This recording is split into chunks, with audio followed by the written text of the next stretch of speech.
ప్రభు నామములో శుభాభివందనాలు తెలియజేసుకుంటున్నాను. మీ అందరికీ దేవుని వాక్యం పట్ల ఉన్న ఆసక్తిని బట్టి ఈ ఎండలో కూడా ఆయన మాటలు వినాలి అని మీరు చూపించిన ఆసక్తిని బట్టి నాకెంతగానో సంతోషంగా ఉంది. మనం దేవుని పిల్లలుగా భూమి మీదకి వచ్చాము అంటే ఆయన మనందరి కొరకు చేసిన సంకల్పం లేదా నిర్ణయం, మనం రావాలి అని, మనం కావాలి అని, ఆయన కొరకు బ్రతకాలి అని, ఆయన చెప్పిన పనులను చేయాలి అని, ఇలా ఎన్నో కలలను దేవుడు కన్నాడు.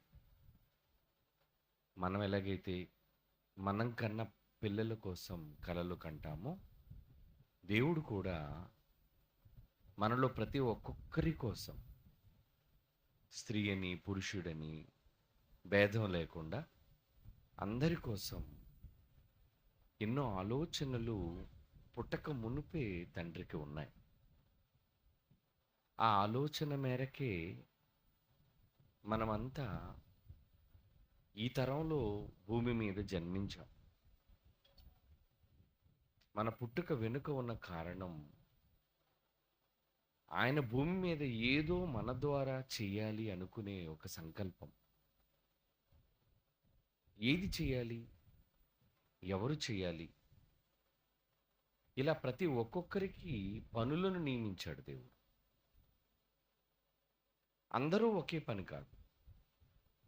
ఉదాహరణకి ఈ సభలు నిర్వహించటంలో ఎంతోమంది పిల్లలు, పెద్దలు శ్రమించారు.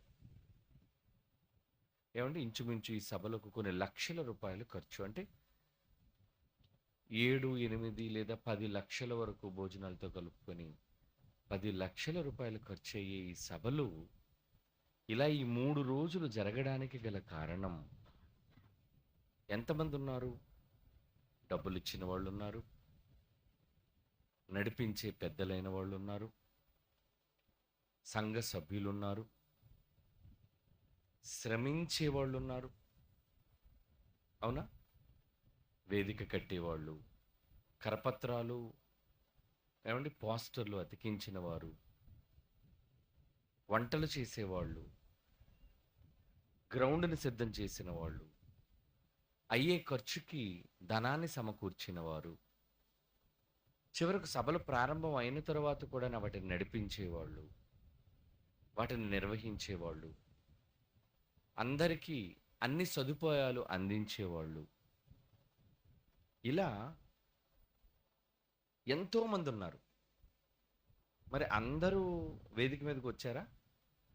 లేదు. మరి ఈ రాట్లు పాతిన వాళ్ళు, ఏమండి కర్రలను భోజనాల కోసం సిద్ధం చేసిన వాళ్ళు, వంటలు చేసేవాళ్ళు, కరపత్రాలు అంటించిన వాళ్ళు, వాళ్ళందరూ వేదిక ఎక్కలేదు. వేదిక మీద కొద్దిమందే కనబడుతున్నారు. మరి వేదిక మీద కనబడిన వాళ్ళే గొప్పవాళ్ళు అనుకుంటే ఎలా? కాదు. వేదిక మీద కనబడకపోయినా వెనక ఉండ పని చేసిన వాళ్ళు చాలా గొప్పవాళ్ళు. అందుకే దేవుడు ఏదో స్టేజ్ మీద ఉన్నవాడే గొప్పవాడు అని అనలేదండి. ఒక మాట చెప్పాడు ఆయన, యుద్ధానికి వెళ్ళిన వాడు ఎంత ప్రతిఫలం పొందుతాడో, ఆ యుద్ధ ఆయుధాల దగ్గర కాపలా ఉన్నవాడు కూడా అంతే ప్రతిఫలాన్ని పొందుతాడు అని. సమూయేలు మొదటి గ్రంథం 30వ అధ్యాయం 24వ వచనం. సమూయేలు మొదటి గ్రంథం 30వ అధ్యాయం 24వ వచనంలో ఏమంటున్నాడు చూడండి అక్కడ. ఎవరు ఒప్పుకుంటారు? ఏనాన్నా చదవండి. యుద్ధమునకు పోయిన వాని భాగము ఎంతో, సామాను నొద్ద నిలిచిన వాని భాగము అంతే. ఈ మాట మీకు అర్థమైందో లేదో? వేదిక మీద నేను బట్టలు వేసుకొని ఏమండి కుర్చీలో కూర్చొని వాక్యం చెప్పడం ఎంతో, మీ అందరి కోసం వంటలు వండుతున్నారే అక్కడ గరిటె పట్టుకొని, నాకు ఎంత భాగం ఉందో ఆ భయంకరమైన ఏమంటే ఆ పొయ్యిల దగ్గర, అవునా, మామూలుగా ఎండలోనే ఉండలేకపోతున్నాం. మరలా ఈ ఎండలో పెద్ద పొయ్యిలు, కర్రల పొయ్యి, దాని మీద పెద్ద పెద్ద దబరాలు పెట్టి, డేక్షాలు పెట్టి, సాంబారు వండడానికి, పప్పు వండడానికి, అన్నం వండడానికి, అంటే ఉదాహరణగా చెప్తున్నాను. ఆ వేడిలో ఉండాలా? అదొక అదనంగా వేడి. మీరు అనుకుంటారు ఏదో ముఖ్య ప్రసంగికులు ప్రసన్నబాబు గారు, ఆయన చాలా గొప్పోళ్ళు అనే అభిప్రాయం మీలో ఉంది కదా. తప్పు. దేవుడు వేదిక మీద కూర్చొని మాట్లాడే నాకెంత ప్రతిఫలం, ఉదాహరణకు ₹1,00,00,000 ఇచ్చాడు అనుకోండి, పరలోకంలో ప్రతిఫలం ఈ 3 రోజుల మీటింగ్కి, అంటే అలా చెప్తే అర్థమవుతుందని చెప్తున్నాను. ఈ 3 రోజులకి నాకు ₹1,00,00,000 దేవుడు పరలోకంలో నా అకౌంట్లో జమ చేస్తే, అదే ₹1,00,00,000 ఏమండి ఆ వంట చేసే, త్యాగం చేసే పిల్లలకు కూడా ఇస్తాడు దేవుడు. ఏమండి, కాకపోతే వేల మంది ప్రజలకు నేనే కనబడ్డాను. ఎల్పిబి గారు కనబడ్డారు, తెర మీద ఆయనే కనబడ్డారు, వాక్యం చెప్పడమే కనబడ్డారు. వేల మంది ప్రజలు చూడకపోయినా ఒక ఆయన రహస్యంగా చూస్తారట. ఎవరైనా? పరలోకమందున్న దేవుడు. అందుకే యేసుప్రభు వారు మత్తయి సువార్తలో తండ్రి గురించి ఒక మాట చెప్పారండి. ఆయన రహస్యమందు చూచుచున్న మీ తండ్రి మీకు ప్రతిఫలం ఇచ్చును అంటాడు. చూడండి, మత్తయి సువార్త 6వ అధ్యాయం ఎన్నో వచనం చూడండి అన్నది.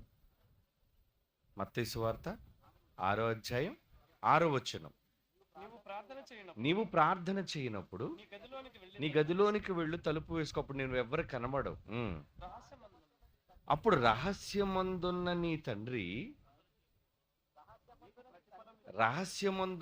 తండ్రికి ప్రార్థన చెయ్యు, అప్పుడు రహస్యమందు చూచుచున్న నీ తండ్రి నీకు ప్రతిఫలం ఇచ్చును అన్నాడు. చూడు, అంటే దేవుడు అన్నిటినీ గమనిస్తుంటాడా? అన్నీ చూస్తుంటాడండి. చాలామంది మనలో ఎటువంటి దొంగ పనులు ఉంటారంటే, అయ్యగారు వచ్చారనుకోండి, అయ్యగారు వచ్చారా, పద మనంతా కుర్చీలు తుడిచేద్దాం, అయ్యగారు చూస్తున్నారని, పద చీపులు పట్టుకుని తుడిచేద్దాం, పద. అయ్యగారు తిడతారనో, అయ్యగారు మెచ్చుకుంటారనో, మనుష్యుల మెప్పు కోసం చేసేవాళ్ళు ఉంటారండి చాలామంది. ఎవరైతే మనుష్యుల మెప్పు కోసం చేశారో, మరలా చెప్తున్నాను, వాళ్ళకి దేవుడు ₹1 కూడా ఇవ్వడు. మనుష్యులు చూడాలి అని చేసే వాళ్ళకి దేవుడు అస్సలు పరలోకంలో జీతం ఇవ్వడు. మరి ఎవరికి ఇస్తాడో తెలుసా? ఎవ్వరూ చూడకపోయినా, మనుషులు ఎవ్వరూ చూడకపోయినా, నా దేవునికి నేను పని చెయ్యాలి అని ఎవరైతే హృదయపూర్వకంగా చేస్తారో, ఏమండి, వాళ్ళని దేవుడు చూస్తాడు. ఎందుకంటే తాను గుర్తించాలని చేసేవాళ్ళని దేవుడు చూడాలి అనుకుంటున్నాడు. దేవుడు చూడాలి అని చేసేవాళ్ళు ఎంతమంది ఉంటారు? మెజారిటీ, ఎక్కువ మంది మనుషుల కోసమే చేస్తారండి. ఏమండి, వాళ్ళు చూస్తున్నారు కదండి, చేయకపోతే బాగోదండి. వాళ్ళ కళ్ళ ముందు ఉన్నారు కదండి, చేయకపోతే బాగోదండి. మొహమాటంతో చేసేవాళ్ళు అంటారు వాళ్ళని. ఎఫెసీయులకు రాసిన పత్రిక 6వ అధ్యాయం 6వ వచనం. ఎఫెసీ పత్రిక 6వ అధ్యాయం 6వ వచనం. మనుష్యులను సంతోషపరచవలెనని సంతోషపెట్టువారు చేయనట్లు కంటికి కనబడుటకే కాకుండా క్రీస్తుకు మీరు పనివాళ్ళము అనుకుని దేవుని యొక్క ఇష్టాన్ని మనఃపూర్వకముగా జరిగించుచు మనుష్యులకు చేసినట్లు కాక ప్రభువుకే చేస్తున్నట్లుగా ఇష్టపూర్వకముగా సేవ చేయండి. అదండి. ఎలా సేవ చేయమన్నాడు? ఏమండి, ఈ ఈ ఈ మంచి మాటలు సాయంత్రం సభకు వచ్చేవాళ్ళకి దొరకవు. మీరు దేవుణ్ణి ఎక్కువ ప్రేమించి వచ్చారు కదా ఎండలో కూడా. అందుకే మీకే ఈ మంచి మాటలు చెప్తున్నాడు రహస్యం. వాళ్ళు వినేది వేరు సాయంత్రం, కానీ మీరు వింటుంది వేరు. ఎవరు చూస్తున్నారని చేయమంటున్నాడండి ఇక్కడ? దేవుడు చూస్తున్నాడు కదా, ఆయన ప్రతిఫలం ఇస్తాడు. మనుషులకు కనబడాలని మీరు చెయ్యొద్దు, దానివల్ల మీకు ప్రతిఫలం రాదు. కనుక ఎవరి కోసం మీరు చెయ్యాలి? దేవుని కోసమే చెయ్యాలి. నిజంగా దేవుని కోసం చేసేవాళ్ళు దేవుడు గుర్తిస్తాడంటారా? ఖచ్చితంగా గుర్తిస్తారండి. మనుషులు అంటారా? మనుషులు గుర్తిస్తారు, కానీ వాళ్ళ గుర్తింపు ఎంతకాలం ఉంటుంది? ఆ క్షణమే ఉంటుంది అంతే. ఆ తర్వాత నీకోసం ఏమైనా తేడా విన్నారనుకోండి, వాళ్ళు ఏమంటారు తెలుసా? చాలే, నువ్వు గొప్ప చెప్పొచ్చావు కానీ. మర్చిపోతారండి.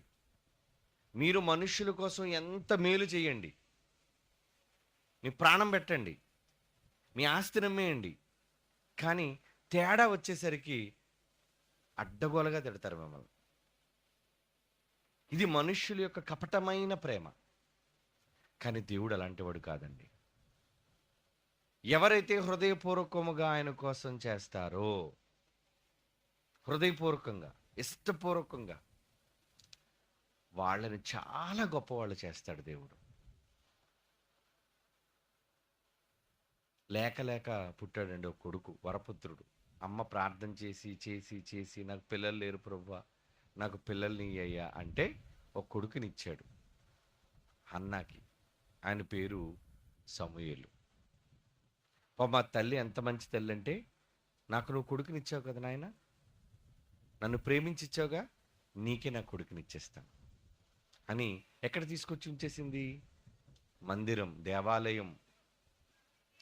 చిన్నప్పటి నుంచి ఏం చేస్తున్నాడు ఆ బాలుడైన సమూయేలు? బల్లలు తొడ్డం. ఏమండి, మరి అయ్యగారు ఉన్నారే కాపరి, పెద్ద ఆయన యాజకుడు ఏలియే, ఆయనకి సహాయం చేయటం, మందిరం అంతా శుభ్రం చేయటం, దేవుని పాత్రలన్నిటినీ శుభ్రం చేయటం, పనిచేసేవాడటండి. అలా పనిచేసి పనిచేసి పనిచేసి పనిచేసి రోజు పనే. అమ్మని విడిచిపెట్టేశాడు, నాన్నని విడిచిపెట్టేశాడు. ఇక పొద్దునుంచి సాయంత్రం వరకు దేవాలయంలోనే పని. అలాంటి పని చేస్తున్న చిన్న బాలుడైన సమూయేలు దగ్గరికి ఎవరు వచ్చారో మీకు తెలుసు. పిలుస్తున్నాడట వచ్చి. ఏమండి, ఏమని పిలుస్తున్నాడు? సమూయేలు, నాన్న సమూయేలు. 2 దినవృత్తాంతాలు, 1 సమూయేలు గ్రంథం 3వ అధ్యాయం 3వ వచనం. 12 1 సమూయేలు గ్రంథం 3వ అధ్యాయం ముందు 3వ వచనం నుంచి సందర్భం ఉంది అది, కానీ పిలిచే సందర్భం ఎక్కడుంది? 4వ వచనం. యెహోవా సమూయేలును పిలిచెను. ఏమండి, పిలిచెను అంటే మాట్లాడాలనుకున్నాడా? దేవుడే మాట్లాడాలి అనుకున్నాడు. ఏమంటే మనం ఎవరితో పడితే వాళ్ళతో మాట్లాడతామా? ఎవరితోనైనా మాట్లాడాలి అంటే మనకి వాళ్ళు ఏమవ్వాలి? నచ్చాలి, ఇష్టం కావాలి. అవునా కాదా? నచ్చితే మాట్లాడతామండి, నచ్చకపోతే మాట్లాడం. ఎలా అంటారు? ఇప్పుడు మీ మొబైల్ వచ్చిన తర్వాత ఎవరైనా ఫోన్ చేస్తారు అనుకోండి, పేరు వస్తుంది, పలానా పేరు రాంబాబు అని పేరు వచ్చింది అనుకోండి, బాగా నచ్చిన వ్యక్తి అనుకోండి, ఏం చేస్తా? వెంటనే ఎత్తిస్తా ఫోను. హలో, చెప్పండి చెప్పండి అంటా. రాంబాబు మనకు నచ్చడు అనుకోండి, టక్కని సైలెంట్లో పెట్టేస్తాం. అవునా? సైలెంట్లో పెట్టేస్తాం. మళ్ళా రింగ్ చేస్తాడు బాబు రాంబాబు, అయినా ఎత్తాం. మరలా రింగ్ చేస్తాడు గంట తర్వాత, అయినా ఎత్తాం. ఎందుకు ఎత్తాం? నాకు ఇష్టం లేదు. ఏంటలా మాటి మాటికి చేస్తున్నారు, చిరాకు. అంటే మనుషులుగా మీకే మనుషులైన వారు ఇష్టం లేకపోతే వాళ్ళతో మీరు సంభాషణ చేయరు, మాట్లాడరు. వాళ్ళు ఫోన్ ఎత్తడానికి కూడా ఇష్టపడరు మీరు. మరి దేవుడు దేవుడు అందరితో మాట్లాడండి. దేవుడు చాలా కొద్ది మందితోనే మాట్లాడతాడు. వేళ్ల మీద లెక్క పెట్టుకోవచ్చు. కోట్ల మందిలో కోటికి ఒకరితో మాట్లాడడం కూడా కష్టం. కోటి మందిలో ఒకరితో మాట్లాడడం కష్టం. అలాంటిది ఈరోజు ప్రపంచంలో 800 కోట్ల మంది ఉన్నారు. పోనీ కోటికి ఒకడు అనుకున్నా 800 మంది ఎక్కడున్నారు? 800 మంది కూడా లేరండి మాట్లాడడానికి. అందరితో మాట్లాడాలి. ఎందుకంటే మాట్లాడాలంటే మనిషికి నచ్చాలి. ఆ మనిషి దేవుడికి నచ్చాలి. మనం ఎలాంటి వాళ్ళు? మనం మాత్రం మాటి మాటికి మాట్లాడుతుంటాం దేవుడితో. అవునా? ప్రార్థన చేసేవాళ్ళు ఉన్నారు మీరు? పొద్దున ప్రార్థన, మధ్యాహ్నం ప్రార్థన, సాయంత్రం ప్రార్థన, రాత్రికి ప్రార్థన. ఏమండి? ఓ ప్రార్థన ప్రార్థన ప్రార్థన, ఏదైనా అవసరం ఉంటే ప్రార్థన. దేవుడు అందరి ప్రార్థనలు వింటాడు అనుకున్నారేంటి? విండరు. మీరు అనుకుంటారు నేను ప్రార్థన చేసేస్తున్నాను దేవుడు వినేస్తున్నాడేమో అని. విండండి ఆయన. ఎవరి ప్రార్థన వింటాడో తెలుసా? ఎవరైతే ఆయనకి నచ్చుతారో, ఎవరైతే ఆయనకి ఇష్టలుగా ఉంటారో వారి ప్రార్థనే వింటాడు. మరి నచ్చనోళ్ళు ప్రార్థనలన్నీ ఏం చేస్తాడు? ఏమండి? మనం ఎలాగైతే సైలెంట్లో పెట్టేస్తున్నామో దేవుడు కూడా మన ప్రార్థన భూమి నుంచి అలాగ స్వరం ఇక్కడ మాట్లాడతాం కదండి, అది దేవుడికి స్పీకర్లో వినబడుతుంటుంది. మనం చేసే ప్రార్థన గట్టిగా దేవుడికి వినబడుతుంటుంది. అప్పుడు దేవుడు ఏం చేస్తాడు తెలుసా? విలాప వాక్యములు చూడండి, 3వ అధ్యాయం 8వ వచనం. విలాప వాక్యములు 3వ అధ్యాయము 8వ వచనం. నేను బతిమలాలి ప్రభువా ప్రభువా దేవా తండ్రి నాయన. అలాగే కదండి మనం ప్రార్థన చేస్తాం. నేను బ్రతిమాలి మొరలిడినను నా ప్రార్థన వినబడకుండా చెవులు మూసుకున్నట్టండి. అవునా? దేవుడు చెవులు మూసుకుంటాడా? దేంతో మూసుకుంటాడో 44 వచనంలో చెప్తున్నాడు చూడండి. మా ప్రార్థన నీ యొద్దకు చేరకుండా మేఘము చేత కప్పేసుకున్నాడు. Sound proof. మేఘాన్ని పిలిచి ప్రార్థన చేస్తున్నాడు దరిద్రుడు. అబ్బా ఆడు గోల వినలేకపోతున్నాను నేను. ఆడి శబ్దం ఎక్కువైపోయింది నాకు. మాటి మాటికి పిలుస్తున్నాడు ప్రభువా ప్రభువా ప్రభువా దేవా దేవా తండ్రి తండ్రి అంటున్నాడు. ఆడు మాట వింటేనే కోపం వచ్చేస్తుంది నాకు. అని వెంటనే ఏం చేస్తున్నాడు? మేఘాలను పిలిచి చుట్టూ కప్పేసుకుంటాడట. అప్పుడప్పుడు చూడండి, ఎవరైనా తిట్లు మనం భరించలేకపోతే ఏమండి చెవులు మూసుకుంటారు. అవునా? పడుకున్నప్పుడు ఎవరైనా మనం తిడతాను అనుకోండి, అప్పుడు మనం ఏం చేసి దిండిని చెవుల మీద పెట్టేసుకుంటాం. ఆడ మాట శబ్దం వినబడకూడదని. దేవుడు కూడా భూమి మీద ఎంతమంది ప్రార్థన చేస్తున్నారు చెప్పండి? క్రైస్తవులు ఎన్ని కోట్ల మంది ఉన్నారు తెలుసా? 800 కోట్ల మందిలో 400 కోట్లకు పైగా ఉన్నారు క్రైస్తవులు. మరి క్రైస్తవులు అంటే దేవుడు నమ్మిన వాళ్ళే. మరి వీళ్ళందరూ ప్రార్థన చేస్తారు కదండి. క్రైస్తవులు అయిన వాళ్ళందరూ ప్రార్థన చేస్తారు కదా దేవునికి. అంటే 400 కోట్ల ప్రార్థనలు రోజు దేవుడికి వెళ్తుంటాయి. ఏమండి? కానీ అన్ని ఫోన్లు ఎత్తడు ఆయన. అందరి ప్రార్థనలు విండు ఆయన. అందుకే ఏం చేస్తారట ఆయన? మేఘాన్ని తెచ్చి చుట్టూ కప్పేసుకుంటాడట.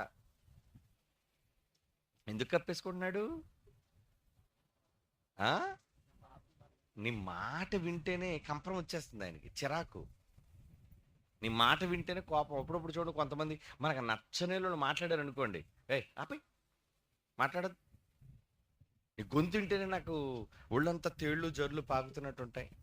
అలా అంటుంటే ఒక్కొక్కసారి. అంటే మనకు కిట్టనోళ్ళు, మనకు నచ్చనోళ్ళు ఎవరైనా మాట్లాడుతున్నారు అనుకోండి, చాలా కోపం వచ్చేస్తుందండి. మనకి ఇష్టం ఉండదు, దూరంగా వెళ్ళిపోతాం. వీళ్ళు మాటలు నాకు వినడం ఇష్టం లేదండి. మనుష్యుల ప్రార్థనలు కూడా దేవుడికి అలాగే తేళ్లు జర్లు పాకుతుంటే ఒంటి మీద. ఎందుకు? చేయవలసిన పని చెయ్యం. ఏమండి? పని చెయ్యం. ఏమండి? ఇప్పుడు ఎవరి ప్రార్థన వింటాడో తెలుసా? ఇంత ఎండలో కూడా వంట చేసేవాళ్ళు ప్రార్థన వింటాడండి.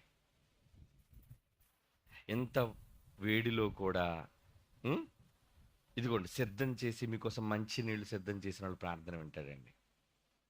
అంటే ఆయనకి నచ్చిన పనులు ఎవరైతే చేస్తారో ఆయన వాళ్ళ ప్రార్థనలు వింటాడు. యోహాను సువార్త 9వ అధ్యాయం 31వ వచనం. యోహాను సువార్త 9వ అధ్యాయం 31వ వచనం.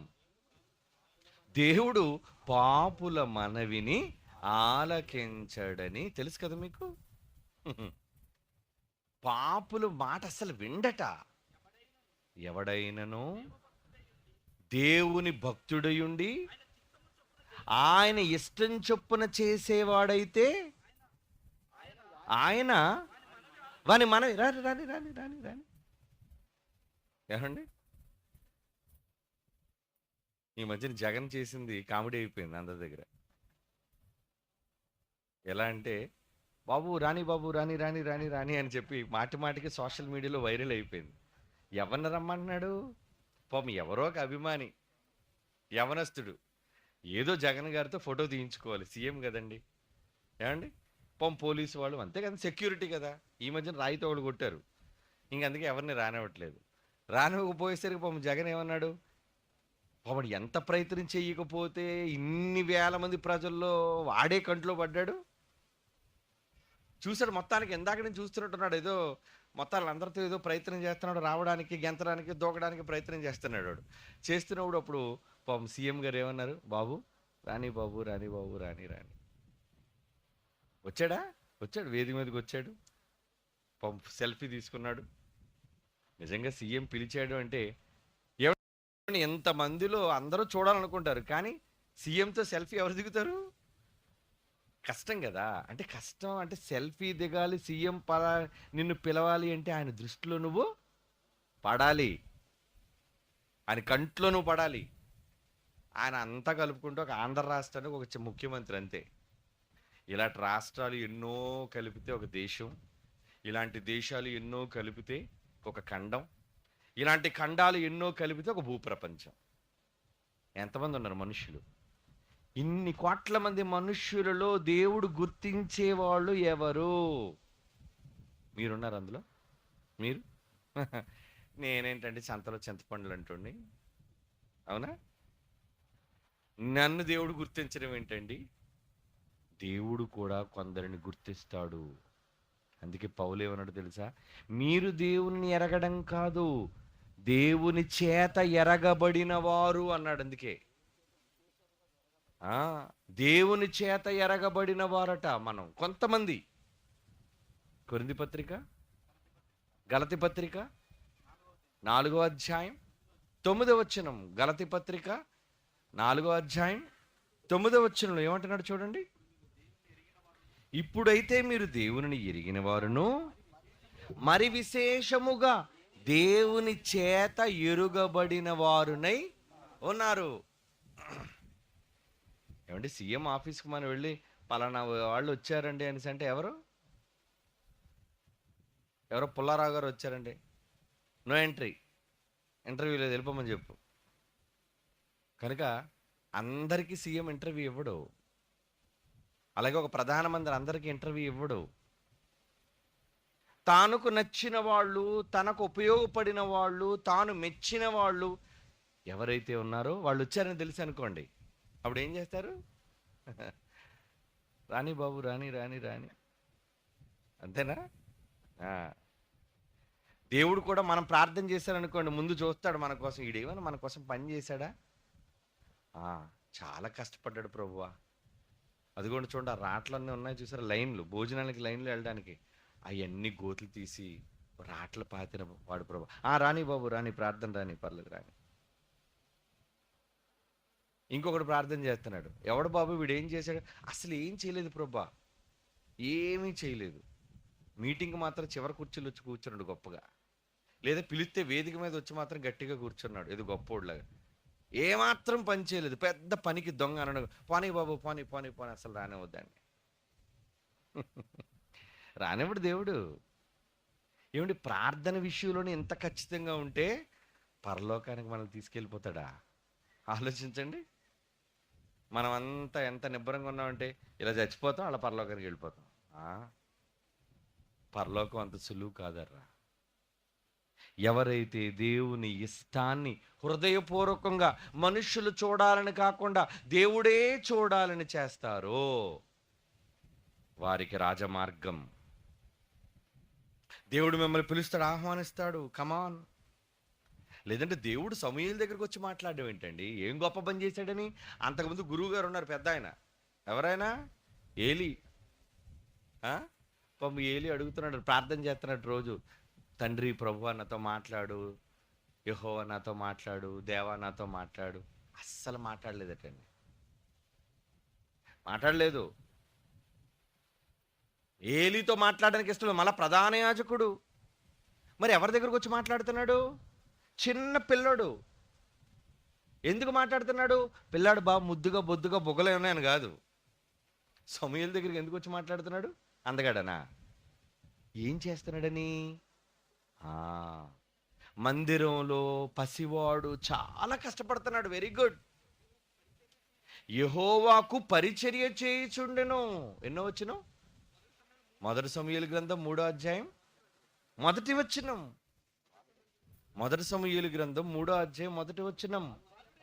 బాలుడైన సమూయేలు ఏలి ఎదుట యెహోవాకు పరిచర్య చేస్తున్నాడు. మరి ఏలి గారు ఏం చేస్తున్నారు? గట్టిగా వచ్చిందంట తిని, ఏమండి బాగా పొట్ట పెంచారటండి. అంటే అనకూడదు కానీ కొంతమంది బాగా తిండిపోతుంటారు కదండి.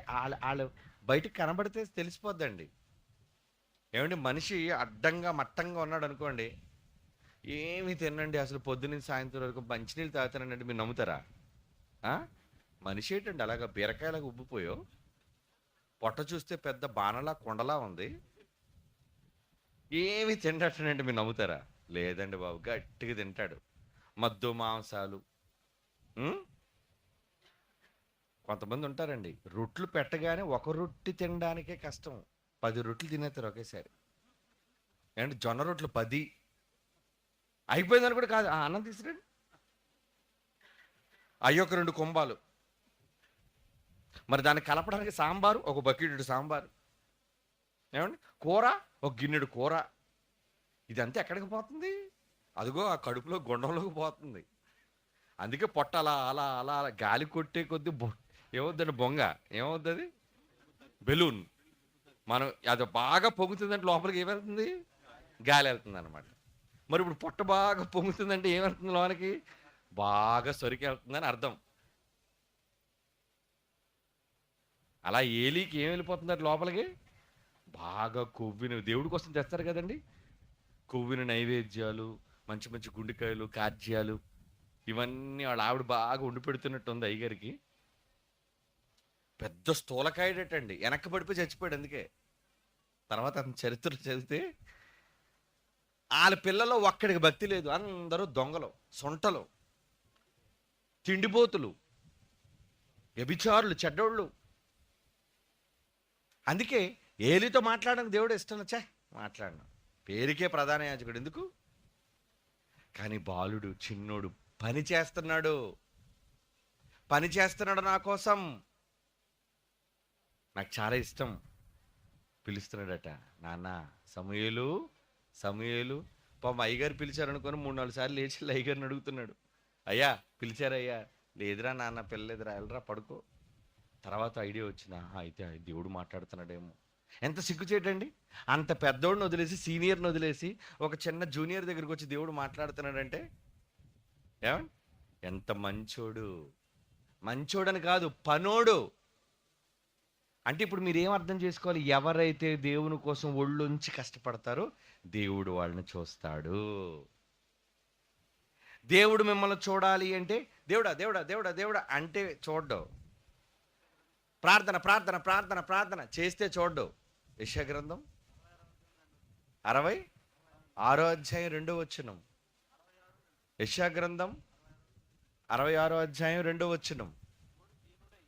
ఎవడు దీనుడై నలిగిన హృదయముతో నా మాట విని వణుకు, వానినే నేను దృష్టించుదును. నా మాట విన్నోడు ఏం చేయాలి? పని చేస్తాడు. ఏమండి, మా అబ్బాయి మా మాట వింటాడండి, ఎవరు నాన్న కుర్చీ అంటే పొర అని వెళ్ళిపోయాడు అనుకోండి, ఆహా, వాడు మాట వినేవాడా? కాదు. మాట విని తండ్రి మాట ప్రకారంగా చేసేవాడే విధేయుడైన కుమారుడు. అలాగే దేవుని మాట విని దీనుడుగా ఉండి ఎవరైతే పని చేస్తారో వారిని దేవుడు దృష్టించును, చూస్తాడు. మీరు దేవుని కంట్లో పడాలనుకుంటారా? పడాలరా, ఆయన కంట్లోనే పడాలి మనం. మనుషుల కంట్లో పడాలనుకోకండి.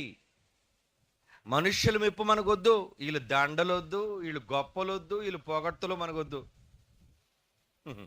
నేను ఏ మీటింగ్కి వెళ్ళినా పెద్ద పెద్ద దండలు తెచ్చి శాలువాలు తెచ్చేవారండి.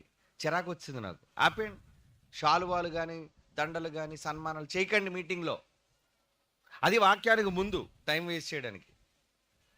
చెయ్యాలనుకుంటే అయిపోయిన తర్వాత అందరు వెళ్ళిపోయిన తర్వాత చెయ్యండి. కానీ దేవుని పనిని పాడు చేసేది ఏది మీరు చేయకండి. నాకెందుకు పొగడ్తలు, నాకెందుకండి గొప్పలు? మన మన ఘనత ఎవరికి ఇవ్వాలో తెలుసా? దేవునికి. ఆయనను గొప్ప చేయాలి, ఆయన కోసం గొప్పగా చెప్పాలి. అప్పుడు ఎవరైతే పని చేస్తారో, ఎవరైతే ఆయన కోసం మాట్లాడుతున్నారో, ఎవరైతే ఆయన కోసం ప్రయాణాలు చేస్తున్నారో, ఎవరైతే ఆయన కోసం ఇస్తున్నారో, ఇవన్నీ దేవుడు చూస్తాడు. వాళ్ళు ప్రార్థన దేవుడు వింటాడు. నిజమండి, బైబిల్ ఇది.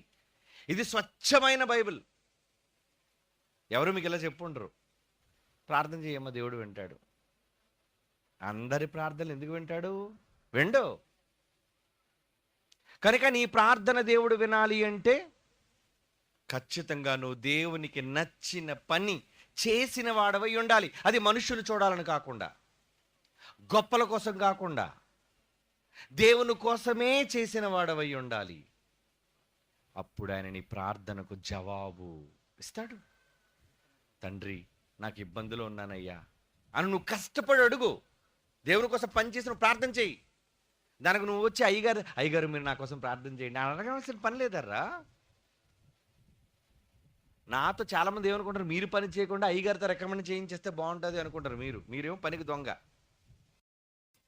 మా ప్రార్థన అనగా విండు, అయ్యగారి ప్రార్థన వింటాడేమో, అయ్యగారు మా కోసం ప్రార్థన చేయండి అని అయ్యగారి దగ్గరకు వచ్చి ప్రార్థన చేస్తుంటారు చాలామంది. కొన్ని సందర్భాల్లో పెద్ద అయ్యగారు చేస్తే వింటాడు ఆయన.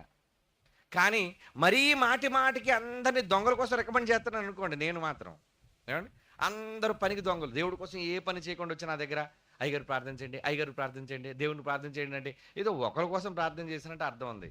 ఇలా రోజుకి వచ్చే దొంగోళ్ళందరి కోసం నేను దేవుడికి ప్రార్థన చేస్తున్నాను అనుకో, అప్పుడు దేవుని దృష్టిలో నేనేమవుతాను తెలుసా? పెద్ద దొంగోడిని అయిపోతాను నేను. ఎందుకంటే ఒక దొంగోడికి సిఫారసు చేసి నువ్వు దొంగోడువే మరి. కనుక ఎవరికి సిఫారసు చేయాలి? ఏమండి, పని చేసేవాడిని, మంచివాడిని సిఫారసు చేయాలి. ఏమండి, ఎవడైనా ఊర్లో సామాన్లు కొట్టేసే దొంగడు ఉన్నాడు అనుకోండి, సామాన్లు దొంగతనం చేసే పెద్ద గజ్జి దొంగ ఉన్నాడు అనుకోండి, వాడి ఫ్రెండ్ అనుకోండి మీరు, ఆడి కోసం ఎవరైనా ఇంటికి చెప్తారా మంచిగా? ఏమండి మా స్నేహితుడండి, చాలా మంచోడండి, చాలా గొప్పోడండి అని మీరు అన్నారు అనుకోండి, ఎవరికైనా పరిచయం చేశారనుకోండి, ఆ ఇంట్లో ఎత్తుకెళ్ళిపోయాడు అనుకోండి సామాన్లు. అప్పుడు నిన్నేమనుకుంటారు? అమ్మ బాబు, ఈ గజ్జి దొంగను వీడు సిఫారసు చేశారేటి, వీడికి ఎంత వాటా కమిషన్ ఉందో అందులోను, వీడు పెద్ద దొంగోడులో ఉన్నాడు. ఇంకొకసారి మనం వెళ్ళాం అనుకోండి, ఓరు బాబు నీకు నమస్కారం రా నాయన. మనం ఎవరినైతే సిఫారసు చేస్తున్నామో ఆ వ్యక్తి మంచోడైతే నీకు ఘనత వస్తుంది. ఆ వ్యక్తి దుర్మార్గుడు అనుకో, అలాంటి వ్యక్తిని సిఫారసు చేసిన వాడు కూడా చెడ్డోడైపోతాడు. అందుకే ఎవరి కోసం పడితే వాళ్ళ కోసం ప్రార్థన మేము చెయ్యమండి. చాలామంది వచ్చి అడుగుతుంటారు, అయ్యగారు మా కోసం ప్రార్థన చేయండి అని. మేము ఆలోచించి వీళ్ళు ఏమైనా దేవుని కోసం పని చేశారా అని చూసి అప్పుడు ప్రార్థన చేస్తాం. ఏం చూడలేదు అనుకోండి, ఏం ప్రార్థన చేస్తాం తెలుసా? తండ్రి, నీ కుమారుడు ఏమైనా మీకోసం పని చేస్తుంటే ఇతనికి తగిన ప్రతిఫలాన్ని ఇవ్వండి. నిజం చెప్పేశాను. అప్పుడు దేవుడు అంటాడు, ఏ ప్రతిఫలం, ఈడేం పని చేయలేదు నాయన, అయితే మీరు ప్రతిఫలం ఏమైనా అవసరం లేదు. అప్పుడు నా ప్రార్థన నిజమే. ఏమండి, వాడి కోరిక తీరిపోయినట్టే. ఏమండి, ఒక పనిచేయనుడు వచ్చి నాకు తెలియదు కదా నాడు పని చేశాడో లేదో, అయ్యగారు నా కోసం ప్రార్థన చేయండి అన్నాడు. అప్పుడు నేను తెలివిగా ఏం ప్రార్థన చేస్తాను? తండ్రి, ఈ నీ కుమారుడు నీ పట్ల చేసిన సేవ ఏదైనా ఉంటే దాన్ని జ్ఞాపకం చేసుకొని వీనికి ప్రతిఫలం ఇవ్వండి అని అడుగుతాను. నా ప్రార్థన న్యాయమే, ఎందుకంటే దొంగను రికమెండ్ చేయలేదు, చేస్తే ఇవ్వండి అన్నాను. అప్పుడు దేవుడు ఇటు చేయలేదు నాయన, అయితే నేను ఇవ్వను. అమ్మయ్య, పోలే, దొంగోడికి సిఫారసు చేయలేదు నేను. ఒకళ్ళు తెలియదు అనుకోండి, చేయటం మానేయండి, చేయనవసరం లేదు. తెలిసిందనుకోండి, బాగా కష్టపడినాను అనుకోండి, ఖచ్చితంగా చెయ్యాలి. ఎందుకంటే మన కళ్ళ ముందు కష్టపడ్డారు వాళ్ళు. దేవుడు అలాంటి వాళ్ళు ప్రార్థన వింటాడు. పనులు చేయని పాపుల మనవిని ఆయన ఆలకించడు. కీర్తనల గ్రంథం 99వ కీర్తన 6వ వచనం. 99వ కీర్తనలోని 6వ మాట. ఆయన యాజకులలో మోషే అహరోనులుండిరి. ఆయన నామమును బట్టి ప్రార్థన చేయువారిలో సమూయేలున్నాడట. వారు యెహోవాకు మొర్రపెట్టగా ఆయన వారికి ఉత్తరం ఇచ్చును. అది మోషే ప్రార్థన వింటాడు, సమూయేలు ప్రార్థన వింటాడు, భక్తులు ప్రార్థన వింటాడు. అందరూ ప్రార్థన చేస్తే వింటాడా?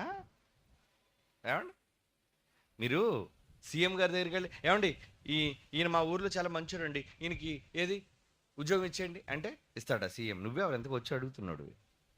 నువ్వేం చేసావు? కనుక ఎవరు పడితే వాళ్ళు చెబితే ఒక మనిషి వినలేనప్పుడు దేవుడు ఎలా వింటాడు? వినడు. కనుక మీరు చెప్పేటప్పుడు, ప్రార్థన చేసేటప్పుడు ఏం చేయాలి? పని చేసిన వారి గురించి ప్రార్థన చేయండి. మరి ఒకవేళ మీకోసం మీరే ప్రార్థన చేయాలి అనుకుంటే అప్పుడు మీరేం చేయాలి? పని చేసి ప్రార్థన చేయండి. వింటాడు మీ ప్రార్థన. దానికి నేనే అయ్యగారు భక్తులే ప్రార్థన చేయాలని ఏమీ లేదు. మీరు నిజంగా దేవుని కోసం పని చేస్తే మీ ప్రార్థన తప్పనిసరిగా దేవుడు వింటాడు. మీరు కష్టపడ్డారు కాబట్టి, పని చేశారు కాబట్టి, అది దేవుడు చూడాలని మీరు కష్టపడ్డారు కాబట్టి. ఇది దేవుని మనసర్రా. కనుక రహస్యమందు చూస్తున్న దేవుడు మీకు ప్రతిఫలం ఇచ్చేటట్లుగా మీరు పని చెయ్యాలి. ముందు పని లేకుండా ఊరకనే ప్రార్థన చేస్తే ఎలా చెప్పండి? దేవుని కోసం ఏ కష్టం అనుభవించకుండా మనం ప్రార్థించటం నిష్ప్రయోజనం. కనుక మీలో అందరికీ దేవుడు ప్రతిఫలాన్ని ఇస్తాడు. నేను వచ్చి మాట్లాడినందుకు నాకు ప్రతిఫలం, కష్టపడినందుకు మీకు ప్రతిఫలం, ధనాన్ని త్యాగం చేసిన వాళ్ళకి ప్రతిఫలం, గ్రౌండ్లో కష్టపడిన వాళ్ళకి ప్రతిఫలం, పని చేసిన వాళ్ళకి ఈ సభల యొక్క ప్రతిఫలం. పని చేయని వాళ్ళకి ఏమీ లేదు. ఏమండి, ఏ పని చేయకుండా జీతం ఇచ్చేయండి అంటే మీరు ఇస్తారా? కూలివాడికి ఇవ్వరు కదా. మరి దేవుడు ఎలా ఇస్తాడు చెప్పండి? మనం పరలోకంలో ప్రతిఫలాన్ని సాధించాలి అంటే ఖచ్చితంగా దేవుని కోసం ఈ శరీరాన్ని శ్రమ పెట్టి పని చెయ్యాలి. చేస్తేనే కానీ పరలోకం మనకి రాదర్రా. అది మీరు తెలుసుకున్న నిజం ఈ మధ్యాహ్నం. కాబట్టి దేవుని కోసం మీరు ఏం చేయాలి? చివరికి ఒక మాట చదువుకుందాం. చివరిగా మీ చేతికి వచ్చిన ఏ పనైనా శక్తి లోపము లేకుండా చేయండి అని ప్రసంగి గారు అంటున్నారు. చూడండి, ప్రసంగి గ్రంథం 9వ అధ్యాయం 10వ వచనం. ప్రసంగి గ్రంథం 9వ అధ్యాయం 10వ వచనం. చేయుటకు నీ చేతికి వచ్చిన ఏ పనైనా దేవుని కోసం నీ శక్తి లోపము లేకుండా కష్టపడు బాగా. ఎందుకంటే నువ్వు చచ్చాక పని చేయకపోతే పోయేది పాతాళం. అక్కడ పని లేదు, ఉపాయం లేదు, తెలివి లేదు, జ్ఞానం లేదు. అక్కడ నాశనం, కన్నీరు, బాధ. కనుక ఇప్పుడు మీరేం చేయాలి? మీ చేతికి వచ్చిన దేవుని పని ఏదైనా శక్తి లోపం లేకుండా పని చేయండి. అప్పుడే మీరు పరలోకాన్ని సాధిస్తారు. దేవుడు మిమ్మల్ని తేరి చూస్తాడు. మీరు అడిగితే దేవుడు దానికి జవాబును ఇస్తాడు. ఓకేనా? కళ్ళు మూసుకొని ప్రార్థన చేసుకుందాం. పరిశుద్ధుడైన తండ్రి, ఇదిగో నీ పిల్లలైన వారు, మిమ్మల్ని ప్రేమించిన మీ పిల్లలకు వారికి అవసరమైన మాటలు నేర్పించావు నాయన. మీ దృష్టికి యోగ్యులైన పనివారుగా మేము ఉండాలి అని కోరుకుంటున్నాం. అపనమ్మకస్తుల వలె కాకుండా, పని చేయలేని వ్యర్థుల వలె కాకుండా, మీ పని చేసి మీ మెప్పును పొందే మీ ప్రియమైన పిల్లలలోని స్థానాన్ని, భాగాన్ని మేము కూడా పొందగలిగే అవకాశాన్ని ప్రసాదించండి. ఇదిగో ఈ మధ్యాహ్న వేళ ఎంతమంది పిల్లలైతే ఈ మాటలు విన్నారో వారి హృదయాలలో ఈ మాటలను స్థిరపరిచి మీ కొరకు రానున్న రోజులలో నమ్మకముగా పనిచేసి పిల్లలుగా వారిని తీర్చిదిద్దవలసిందిగా ప్రార్థిస్తూ క్రీస్తు యేసు వారి పరిశుద్ధమైన నామములో ఈ ప్రార్థన వేడుకొనుచున్నాము తండ్రి. ఆమెన్.